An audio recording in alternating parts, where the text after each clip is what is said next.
We've discovered something very interesting. Many of our leading South African companies are actually trying to understand how they can take their organizations forward. So there's a lot of active engagement. I find DiscoverX quite interesting. It was patently obvious that audiences are not used to not being spoken at, but being conversed with. Conferences like this need to be more of the norm than the so-called cliched death by PowerPoint.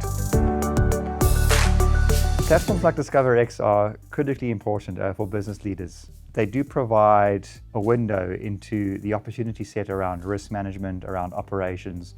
With regards to what's happening in the here and now, these sort of events such as DiscoverX are critical for business leaders to ultimately ensure that they learn lessons by.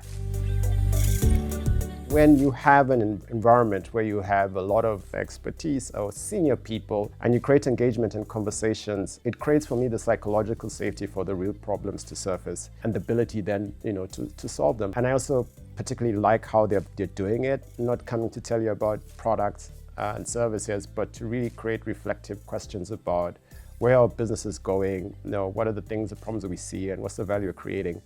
I think the common misconception that we have as South African business leaders these days is we always compare ourselves to the Europes, the US, but we are unique. Our challenges that we have are unique.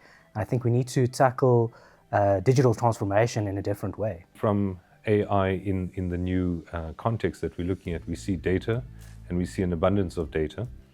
And what we are now exposed to is data becoming the infrastructure of organizations, and AI is actually the operating system as such. I think we were jointly collaborating to try and push ourselves into that zone of discomfort, because growth and progress comes from discomfort, right? So the idea today was not to sell any solutions, not to sell any products, but rather to pique the interest of organizations looking to take a giant step forward. Have a deliberate conversation around what tomorrow looks like.